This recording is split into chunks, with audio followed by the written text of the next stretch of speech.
and welcome to the channel today. I'm Luke, Thunderhead289, here on YouTube, and today I'm going to cut right to the chase.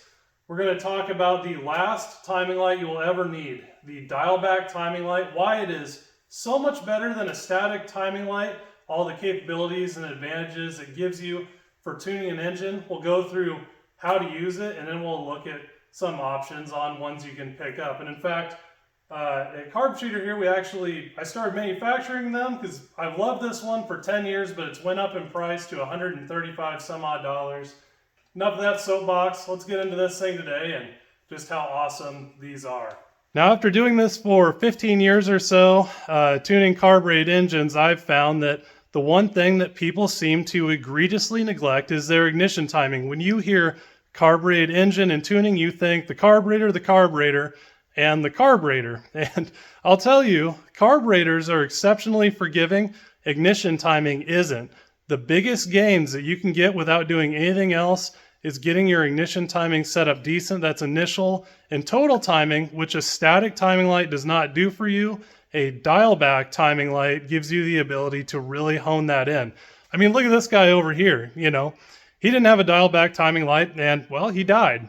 Now I'm going to explain this first on a non-running engine because you can see everything that's going on, and then obviously we're going to apply that to a running engine afterwards.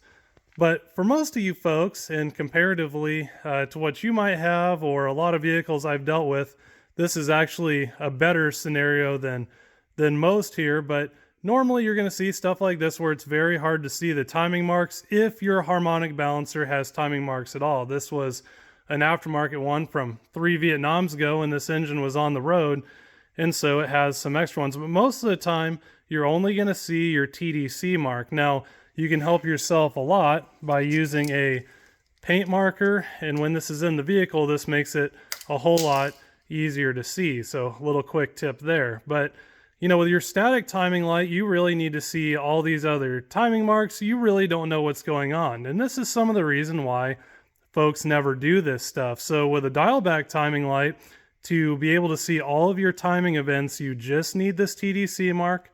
Very hard to acquire.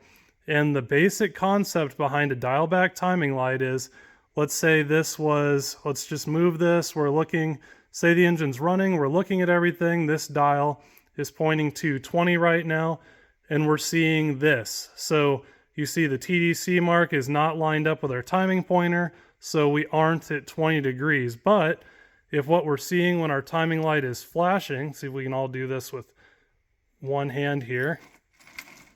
Does this engine turn? There we go. So now if we were seeing this where the timing pointer and the harmonic balancer TDC mark are lining up, the dial-back timing light says 20 on it, we know that the engine at that current moment would be at 20 degrees. And obviously this is clipped onto cylinder 1, you're pointing it here, and a light's flashing, and hopefully you're not having a seizure. Now it should be obvious, chaps, the massive advantage of a dial-back timing light is you can see your initial mechanical timing as well as your total mechanical timing, which again allows you to highly optimize your ignition timing for power and efficiency. But yeah, that efficiency one, I just like the power thing. Efficiency just happens to come with it.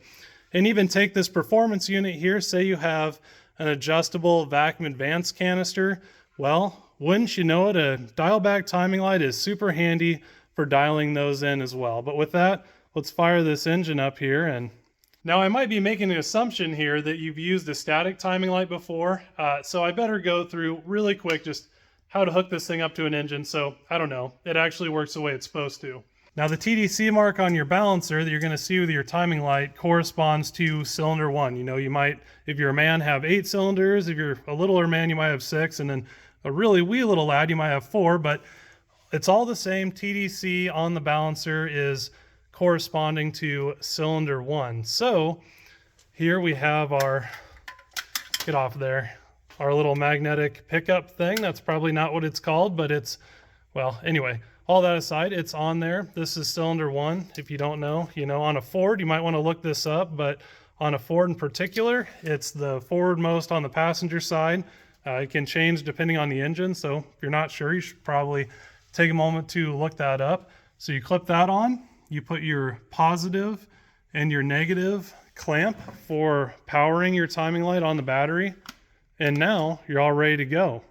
And a quick tip here, because I like to run the throttle to, again, check total timing. I like to run the timing light at the same time. So, you know, that's two hands. I got to do the whole timing light with one hand. I kind of assume this position here, pull the trigger, and then I can work the dial with my thumb, no problem.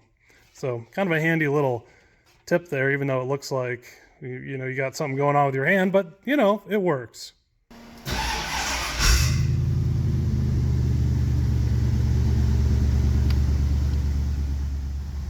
Nifty old panel truck here. I wish the thing was mine, but I'm just the hired wrench. Has a pretty healthy little 351 Windsor in here, but before you go to do your timing, when we're talking initial timing, total timing, we're talking mechanical timing. That's the advanced mechanism inside of the distributor. So for now, we want to make sure we unhook vacuum advance. Now if you're hooked to manifold, you obviously want to plug that or it'll be a vacuum leak. This is on ported or timed vacuum, so it's just fine.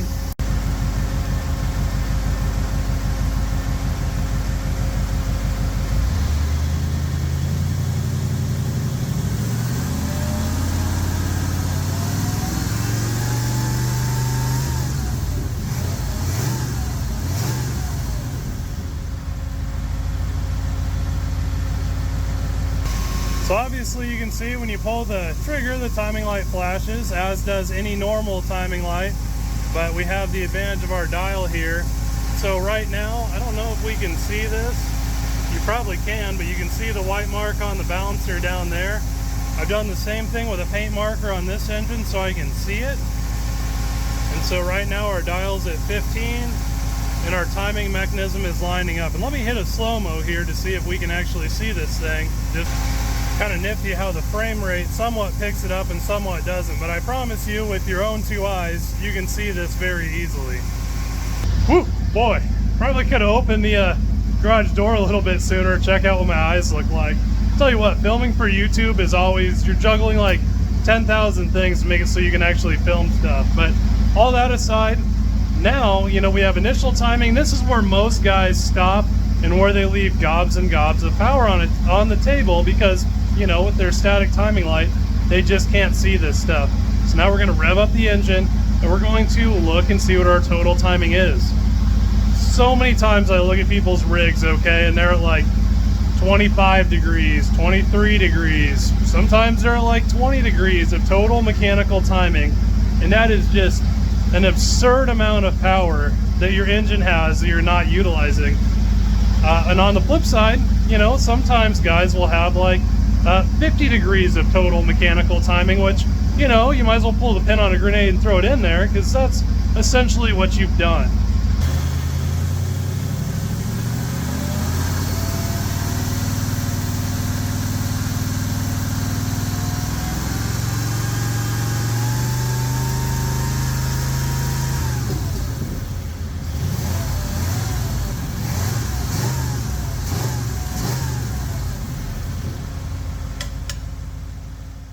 Now I obviously cheated because I've previously tuned this engine, so we don't have to do too much tomfoolery, but you can see on our timing light, if you can there, we're at 35 degrees of total timing. And so what you're looking for is you keep increasing the RPM and your advance will stop advancing. So when the RPM keeps increasing and that timing pointer continues to line up at a number, you know that is your total mechanical timing, which in the case of this 351 Windsor over here is 35 degrees, which is a pretty safe yet satisfactory number for power and efficiency. And it's all in by about 3,000 RPM, which we like. Very accommodating to a lot of scenarios.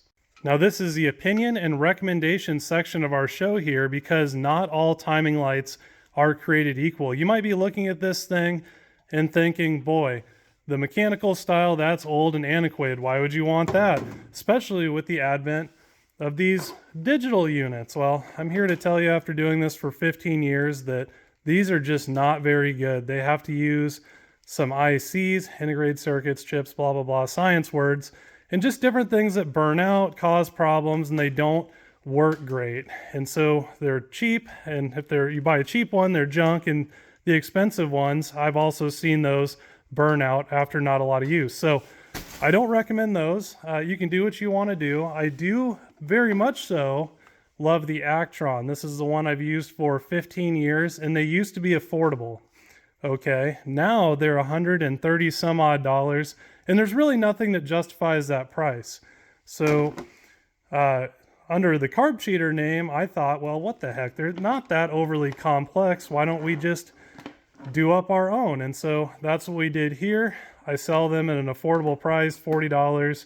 I'll leave the link below. I'm not going to go into that. I'm not trying to sell anyone on anything. You know, I sell them so cheap I don't make any money. This is just my little community service deal, at least till they're sold out. Oh, and the reason I have so many is because I test and calibrate every single one. You can see one that I just got done calibrating that I need to reassemble. But anyway, I don't care which one you get. Get an Actron, get one of mine, get a digital one. I don't care. But if you're doing this old school stuff, definitely you're just flying blind if you don't have a dial back timing light. Highly recommend it. Now, for whatever dumb reason, I keep forgetting to talk about these on YouTube videos. Everyone on the Facebook groups and things are having a good time with them, but I kind of saw a thing where it was like a Chinese wrench that was misstamped 8/16, and I thought that would make for a really good garage gag. So I decided that, well, we could make our own wrench. And so I intentionally stamped it 8/16. It is a 1/2 inch wrench, but it's just kind of a garage gag novelty wrench. I actually made it way too nice, drop forged, and you know, that's a stamping, that's not lasered in there. But anyway, 8/16 on the front or the back, whatever, and then 12.7 millimeters on the other side there. So just kind of a fun thing. I love screwing with my buddies and stuff and throwing these in their toolboxes. And you know, it's always a good time when you tell someone to get the 8/16 wrench and there legitimately is one there. Always throws people off. So if you have any questions or my explanation of how to use this thing didn't make sense, I'd be happy to answer in the comments below. I'm a pretty responsive YouTuber for whatever reason, but all of that aside, it's like the end of December, so I'll see you guys next year. Starting to drop the dad phrases, I suppose.